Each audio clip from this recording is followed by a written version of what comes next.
Hello friends, आज हम बात करने वाले हैं opening a grocery store legal compliances to follow. इसमें हम बात करने वाले हैं कि क्या क्या लीगल रेगुलरिटीज़ या फिर लॉ हमको फॉलो करना है जब हमको एक ग्रोसरी स्टोर खोलना है। तो ये सब हम देखने वाले हैं आज। तो पहले इंट्रोडक्शन देखते हैं। The retail industry consist of retail markets with engage themselves in the process of selling consumer goods and services to consumers. Basically retail shops या फिर ग्रोसरी शॉप्स क्या होती है, जो डे टू डे लाइफ में हमको बहुत ज़रूरी, बहुत एसेंशियल नीड है वो। क्योंकि अभी एज एन इंडियन हमको पता है कि रोज़ सब्जी लेना या मसाले लेने हम ग्रोसरी स्टोर ही जाते हैं। तो this is a very essential thing for an Indian. And grocery store बहुत ही प्रॉफिटेबल बिजनेस है।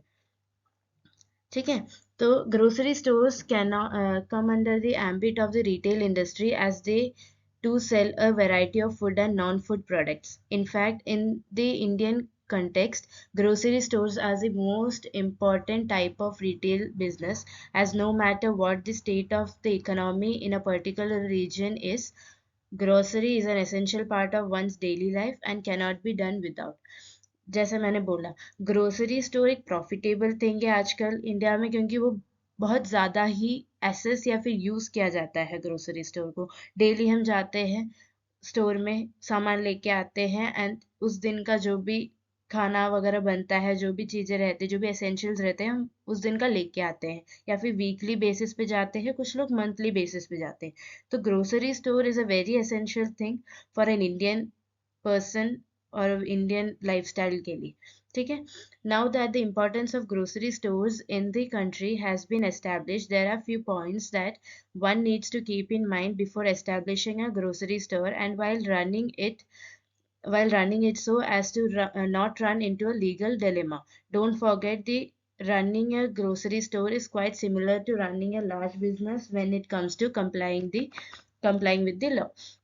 जैसे कि इसमें बोला है, अब एज अ इंडियन डाटा और इंडियन नीड्स, ग्रोसरी स्टोर बहुत एसेंशियल है और वो एस्टैब्लिश भी हुआ है, उसका एसेंशियल पार्ट।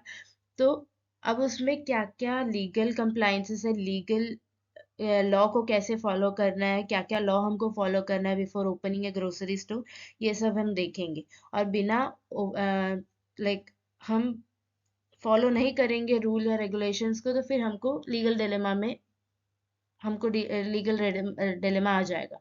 तो क्या क्या चीज़ें हमको फॉलो करने चाहिए, क्या नहीं फॉलो करना चाहिए, ये सब हम आज देखने वाले हैं। Here are the few steps you need to keep in mind before starting a grocery store.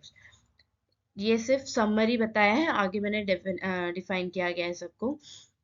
तो जो जो स्टेप्स हमको लेना चाहिए ग्रोसरी स्टोर ओपन करने से पहले, वो है business structure, contract of lease, licensing and registration, the shops and establishment act, FSSAI licensing जिसको हम food safety and standard authority of India बोलते हैं, टैक्सेशन नॉर्म्स, साइन परमिट। फिर आता है register the store under sole proprietorship at the nearest local municipal office. अब ये बात आता है, ठीक है, तुमने डिसाइड कर लिया सोल प्रोप्राइटरशिप में तुमको ग्रोसरी स्टोर खोलना है या बिजनेस खोलना है। तो अब नेक्स्ट आता है रजिस्ट्रेशन। रजिस्ट्रेशन कहाँ किया जाता है? Local municipal office. Municipal office मतलब म्युनिसिपालिटी वगैरह होता है हमारे वहाँ पे, तो उधर हमको ये रजिस्टर करना है कि सोल प्रोप्राइटरशिप पे मैं ये ग्रोसरी स्टोर ओपन करना चाहता हूँ। There are no additional costs involved and only a current account is required to be registered with the grocery store at a bank. Corporate tax rates will not be levied on the grocery store in case of sole proprietorship. जैसे कि इसमें बताया है कि additional cost नहीं लगता है sole proprietorship में। जस्ट हमको क्या नीड है कि करंट अकाउंट होना चाहिए, किसके करंट अकाउंट पे register with the grocery store at a bank. Grocery store के नाम पे एक करंट अकाउंट होना चाहिए। नो एडिशनल कॉस्ट और कॉर्पोरेट टैक्स भी नहीं लगेगा अगर सोल प्रोप्राइटरशिप है तो। नेक्स्ट आता है, फर्स्ट पॉइंट था बिजनेस स्ट्रक्चर, सेकंड है contract of lease. First thing first, one needs to obtain a shop to conduct his business of grocery store. इसमें क्या है, for this the owner of the business has to prepare a contract of lease with the landlord. इसमें बताया गया है कि without a contract of lease हम कोई भी बिजनेस या ग्रोसरी स्टोर स्टार्ट नहीं कर पाएंगे। अगर कर भी दिया तो हमें ही प्रॉब्लम होगा, एज अ ओनर हमको ही प्रॉब्लम होगा, क्योंकि बाद में इश्यूज होंगे, फिर हमारे पास डॉक्यूमेंट्स नहीं रहेंगे, हमने रजिस्टर ही नहीं किया या फिर हमने लीज के लिए कॉन्ट्रैक्ट ही नहीं लिया, तो फिर वो पार्टीज के बीच में प्रॉब्लम हो जाएगा। तो to avoid that, contract of lease is very important. Proceeding without entering into this contract is like inviting trouble from the legal god. This contract is governed by the Rent Control Act enacted by the states. और हर एक state का अलग अलग rule रहता है, ठीक है, अलग अलग कंडीशंस रहते हैं, अलग अलग रूल्स रेगुलेशंस रहते हैं। तो ये कॉन्ट्रैक्ट भी govern by the rent contract act जो एनेक्टेड बाय द स्टेट, हर स्टेट का अलग रहता है, ठीक है। A lease contract for a grocery store is essentially different from that for a residential house. अब residential house का लीज और ग्रोसरी स्टोर का या बिजनेस का लीज डिफरेंट रहता है, वो पॉइंट्स अलग रहते हैं। It must contain clause such as, अब कॉन्ट्रैक्ट ऑफ लीज में क्या क्या कंटेंट्स होना चाहिए, base rent, deposit, maintenance charges. ये तो बेसिक चीज है कि रेंट के बारे में ये करे या फिर डिपॉजिट मेंटेनेंस के बारे में वो इन्वॉल्व कंटेंट होना चाहिए उसके बारे में, वो एक बेसिक चीज है। अल्ट्रेशन ऑफ स्ट्रक्चर्स, अगर मैंने एक प्रॉपर्टी लीज में लिया और उसमें मेरे को अल्ट्रेशन करना है तो I have to mention that. Without mentioning that मैं वो, अगर ये दीवार हटाना है मेरे को बिना बताए तो मैं नहीं कर सकती, तो वो बताना चाहिए, दोनों पार्टीज को पता होना चाहिए कि हाँ ठीक है, मेरे इस प्रॉपर्टी में ये चेंजेस ये पर्सन लाना चाहता है, मतलब लाएगा करके, तो ही wants my approval to. Third है राइट टू सबलीज, हम सबलीज में भी दे सकते हैं। मैंने अपने थर्ड पार्टी को भी रख लिया सबलीज में, ठीक है। Working hours on the property, consequences of breach of contract. Working hours, कितने आवर्स हम काम करेंगे वहां पे, कि सुबह के 9 बजे से स्टार्ट होता है तो रात के 11 बजे तक बंद होना चाहिए, बंद हो जाएगा, तो ये सब मेंशन होना चाहिए। फिर अगर ब्रीच किया मैंने इस कॉन्ट्रैक्ट को तो उसके क्या कॉन्सिक्वेंसेस होंगे, ठीक है। Terms and conditions of renewal, renewal के क्या टर्म्स एंड कंडीशंस है। अब लीज ले लिया, कॉन्ट्रैक्ट ऑफ लीज तो कर दिया, तुम ये नहीं बोल सकते कि हम रिन्यू नहीं करना चाहते, टाइम टू टाइम उसको रिन्यू भी करना चाहिए ना। जैसे कि हमारा ड्राइविंग लाइसेंस हो या कोई भी लाइसेंस, हम उसको रिन्यू करते रहते हैं time to time without expiring that, right. Court compliances, name and address of both tenant and landlord, amount of payment, name address details होना चाहिए दोनों पार्टीज का, अमाउंट ऑफ पेमेंट कितना होना चाहिए, कितना एडवांस देंगे, कितना पेमेंट बाद में देंगे, और किस ड्यूरेशन में देंगे, वो सब इसमें इंक्लूड किया जाता है। तो फर्स्ट था बिजनेस स्ट्रक्चर, सेकंड है कॉन्ट्रैक्ट ऑफ लीज, थर्ड आता है लाइसेंसिंग एंड रजिस्ट्रेशन, ठीक है। A trade license. Trader is bound by law to obtain a trade license before initiating his trade, and as the owner of a grocery store, you too are expected to obtain this license to ensure that your store abides by all standards, regulations, ethical and safety norms. The permission must be granted by the nearest local municipal authority to your grocery store. इसमें ये बताया गया है कि licensing is a very important part to open a grocery store और company, ठीक है। तो उसके अंदर सब टाइटल है ट्रेड लाइसेंस, और इसमें ये बताया गया है कि as the owner of the grocery store I am bound to take licence from the authority, और अथॉरिटी कौन है, municipal authority, local municipal authority, जो नियरेस्ट, जहाँ पे आप खोल रहे हो उसके नियरेस्ट जो भी म्युनिसिपल अथॉरिटी, वहां से हमको लाइसेंसिंग का ग्रांट किया जाएगा, ठीक है। There are three kinds of businesses and trade for which a trade license is absolutely mandatory, namely, first आता है any business which deals with sale of food such as restaurants, hotels, bakeries, grocery stores, food stalls, canteens. Second आता है any trade which uses motives like manufacturing industry, factories, power looms, flour mills, cyber cafe, etc. Third आता है any offensive and dangerous trade such as sale of timber wood and firewood, candle manufacture, cracker manufacture. तो इसमें three kinds of business या trade बताया गया है जिसमें licence होना बहुत जरूरी है, ट्रेड लाइसेंस होना बहुत जरूरी है। फर्स्ट में बताया कि फूड रिलेटेड कोई भी बिजनेस होगा, ऑफ कोर्स फूड का एक्सपायरी, फूड का क्वालिटी चेक, वो सब हमको देखना पड़ता है। तो विदाउट एनी लाइसेंस हम वो खोल नहीं सकते हैं, और अगर खोल भी दिया तो वो सीज किया जाता है, वो बंद कर दिया जाता है। ठीक है, सेकेंड में बताया गया है एनी मैन्युफैक्चरिंग आइटम्स होगा, या फिर कोई साइबर कैफे होगा, या फिर पावर लूम्स या फ्लोर मिल्स का होगा, ऐसे ही हम जाके खोल नहीं सकते हैं, उसके लिए प्रॉपर लाइसेंसिंग होना चाहिए, ट्रेड लाइसेंस होना चाहिए। ठीक है, थर्ड आइटम बताया गया कोई भी ऑफेंसिव या फिर dangerous, for example candle manufacture, अगर किसी के ऊपर वो गिर गया, कोई अगर उधर इधर हो गया तो वो प्रॉब्लम हो जाता है, वो ऑफेंसिव या डेंजरस आइटम है। जैसे कि cracker manufacture, timber would and firewood, ये सब चीजों को मैन्युफैक्चर, या फिर अगर तुम्हें कोई भी ये क्या बोलते हैं शॉप या फिर ट्रेड चालू करना है, तो उसके लिए पहले तुम्हारे पास ट्रेड लाइसेंस होना चाहिए। तो वो तीन कैटेगरीज बता दिए हैं। नेक्स्ट है legal technicalities of trade licence. अब लीगल टेक्निकलिटीज क्या है? Every state has its own legal regulations pertaining to trade license.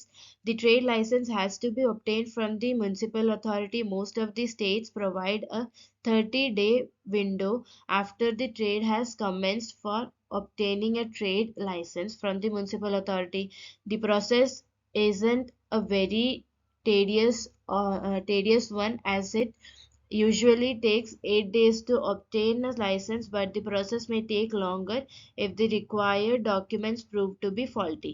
The license may be revoked or cancelled if the trader violates any of the conditions laid down. ठीक है, इसमें क्या बताया गया है? State by state laws different रहते हैं, regulations different रहते हैं, राइट?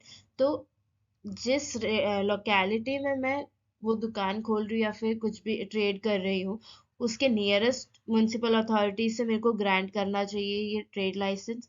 और कितना टाइम लिमिट है हमारे पास? जिस टाइम, अगर मैं थर्ड नेक्स्ट महीने खोलने वाली हूँ दुकान, तो उसके 30 डेज पहले अभी से मेरे को बताना पड़ेगा, लाइसेंस लेना पड़ेगा कि okay I am opening a store here. ठीक है, तो हम मुझे ये डॉक्यूमेंट्स, जो documents is required, I have to submit that. Attach कर दिया मैंने वो सारे डॉक्यूमेंट्स। अब वो अथॉरिटी के पास ये है कि पावर है कि ठीक है वो चेक करेंगे, अगर कोई फॉल्टी डॉक्यूमेंट्स है तो नहीं हो पाएगा, 8 डे से ज़्यादा टाइम लग जाएगा उसको। अगर कोई सब चीज़ें प्रॉपर वे में सबमिट किया है, नो अदर क्वेश्चन, तो 8 डे के अंदर अंदर वो लाइसेंस मिल जाता है हमें। ठीक है, और अगर कैंसलेशन भी करना है, अगर मैंने दुकान खोली, अब मेरे से रन नहीं हो पा रहा है वो दुकान, तो मेरे को भी कैंसिल करना है, तो वो कैंसलेशन के लिए भी हमको पहले प्रायर बताना पड़ता है। ठीक है, अब नेक्स्ट आता है कि अब ट्रेड लाइसेंस के लिए क्या क्या डॉक्यूमेंट्स रिक्वायर्ड है। Pan card, bank statement of the establishment of the trade. अब मैंने बोला था पहले ही कि अ, हमको क्या क्या रिक्वायरमेंट्स थे कि एक बैंक अकाउंट होना चाहिए ग्रोसरी स्टोर के नाम पे, तो ये यहाँ पे उसके स्टेटमेंट रिक्वायर्ड है। सर्टिफिकेट ऑफ एस्टेब्लिशमेंट जो हमको मिला था, premises proof in the form of either electricity bill, water bill और सेल डीड। हम कुछ भी ओपन करने जाते हैं पहले हमारा इलेक्ट्रिसिटी बिल या वाटर बिल देखते हैं, या फिर सेल डीड देखते हैं, क्योंकि उसमें प्रॉपर नाम वगैरह दिया जाता है। ठीक है, तो confirmation of that premises, colour photograph, ID proof and address proof of the owner partners, front facing photograph of the trading business with goods that are traded in proper display। ठीक है, ये 6 चीजें हैं जो required है while obtaining trade license। A trader must ensure to renew his trade license from the period of 1st January to 31st March of a year, along with the provision of trade license being provided for in the, अब ये provision किस में दिया गया है? The shop and establishment act. There are certain rules and work conditions which a trade must abide by in order to obtain a license। ठीक है, पहला चीज तो ये है कि क्या क्या रिक्वायर्ड डॉक्यूमेंट्स है। दूसरा ये कि टाइम टू टाइम हम उसको उस लाइसेंस को रिन्यू भी करना चाहिए हम, और पीरियड क्या है? 1st January to 31st March, this is the period for renewal of licence. ठीक है, अब थोड़े कंडीशंस दिए हैं under shop and establishment act, वो क्या है देखते हैं। permissible working hour per day and per week have been specified in the act. This permissible limit must not be exceeded by any trade. अब टाइम लिमिट दिया है कि इतने टाइम से 9 बजे से 11 बजे तक मैं काम करने वाला हूँ या फिर ये दुकान खुलेगा। ठीक है, तो ये एक्ट के अंदर हमको पर्टिकुलर टाइम दिया गया है कि कब से लेके कब तक we are allowed to work, और क्या क्या मेटर्निटी लीव के बारे में बताया, देना चाहिए नहीं देना चाहिए, वो फॉलो नहीं किया तो फिर हमारा कैंसिल हो जाएगा। Employment of young and women का बताया गया है कि क्या क्या regulations you have to be followed. Termination के कंडीशंस दिए हैं। क्लोजिंग आवर्स के बारे में बताया गया, हॉलीडेज के बारे में बताया, पेड लीव के बारे में बताया। ये सब चीजें इस एक्ट में बताया गया और उस हिसाब से as a trader I have to work. Okay, next आता है the shops and establishment act, जिसके अंडर हमको ट्रेड लाइसेंस लेना है। As a owner of a shop, the first thing you have required to do is register your shop under. मुझे register, licensing is very different thing and register करना is a different thing. ठीक है, license हमको किसके under लेना है? Municipal corporation के under. और हमको रजिस्टर किसके अंदर करना है? The shops and establishment act, अगर I am opening a shop. ठीक है, द एक्ट डिफाइंस शॉप। अब ये एक्ट बताता है, डिफाइन करता है शॉप क्या है। As any premise where goods are sold either by retail or wholesale and where services are rendered to customers। ठीक है, कोई भी ऐसा एक जगह, जो भी जगह जहाँ पे गुड्स सोल्ड किया जाता है, गुड्स को बेचा जाता है, मे बी रिटेलर होगा, रिटेल वाइज होगा, या फिर होलसेल में होगा, या फिर उनको रेंडर कर रहे, कस्टमर्स को सर्विस रेंडर कर रहे हैं, तो उसको शॉप कंसिडर किया जाता है। ठीक है, और ये ग्रोसरी स्टोर भी उस डेफिनेशन के अंदर आता है, वो कवर किया जाता है उस डेफिनेशन में। The owner of a shop must submit an application along with the required legal fee to the inspector of the local area within the prescribed time। prescribed time कहाँ पे prescribe किया गया? In that time। okay, हमको ये application along with the fees we have to submit to the inspector of the local areas। The prescribed time for submission of the application and the legal fee may differ in different states। ये हमको पता है, rules and regulations different states में वो very करता है। 10 रुपए, 15 रुपए, ऐसा। आई एम गिविंग एग्जाम्पल, ये फीस नहीं है। ठीक है, तो ये सब प्रिस्क्राइब किया गया है वो एक्ट के अंदर। The application consist of owner's name, shop address, number of employees and other necessary details. The chief commissioner on satisfying himself with the application will issue a certificate of registration to the shop. बता दिया क्या क्या consist होना चाहिए उस application में, नाम, address, number of employees कितने हैं, और जो भी अदर डिटेल जो भी रिक्वायर्ड है वो प्रिस्क्राइब किया है उस एक्ट के अंदर। हम डिटेल में पढ़ेंगे एक बार, तो वो एक्ट बैराक लेके आती हूँ मैं, उसके बाद पढ़ाऊंगी। ठीक है, the shop owner is bound to prominently display this certificate. मैंने पहले ही बताया था कि जो ओनर है उस बिजनेस, जो शॉप का, उसका ये ड्यूटी है कि वो सर्टिफिकेट जो उनको मिलता है वो बाहर डिस्प्ले किए। बाहर मतलब दुकान के बाहर नहीं, जहाँ पे रिसेप्शन एरिया वहां पे करना चाहिए उनको, ताकि वो कस्टमर देख पाए, customer okay, this is assurance to the customer that ठीक है इनके पास प्रॉपर लाइसेंसिंग वगैरह है। नाउअडेज कोई नहीं देखता है इतना ध्यान से, तो कुछ लोग देखते हैं, अगर कोई डाउट हुआ तो जो भी इंस्पेक्शन वगैरह देखते हैं वो लोग। ठीक है, the shop owner may make amendments to the certificate। अगर कोई भी अमेंडमेंट करना है कि एम्प्लॉयज इतने से इतने कम हो गए या इतने से इतना बढ़ गए हैं, कुछ भी चेंजेस है, तो हमको 15 दिन पहले उनको नोटिफाई करना पड़ता है। किसको? इंस्पेक्टर को। The relation between the inspector and owner of the shop does not and. अब सर्टिफिकेट मिल गया, रजिस्टर हो गया, इसका मतलब ये नहीं कि इंस्पेक्टर ओनर का रिलेशन खत्म हो गया है करके। ठीक है, अगर कोई चेंजेस है या फिर क्लोजिंग, अगर क्लोज करना है शॉप को, तो भी हमको इन्फॉर्म करना पड़ता है इंस्पेक्टर को for the cancellation of the certificate, ताकि वो कैंसिल कर पाए certificate. The Indian government is in order to ensure registration of shop in country has facilitated online registration। अब फिजिकल रजिस्ट्रेशन के अलावा अभी हमारी टेक्नोलॉजी बहुत ज़्यादा बढ़ गया है, तो ऑनलाइन रजिस्ट्रेशन भी दिया गया है स्पेसिफिक स्टेट्स के लिए, जहाँ पे मुंबई सिटीज़ में दिया है।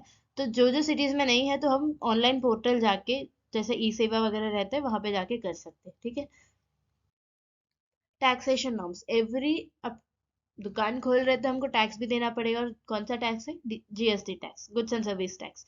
Every business is required to pay tax and register itself under GST as it deals with the sale of goods. Every grocery store owner on registration will get a GSTIN, a 15-digit code which is a unique GST identification number.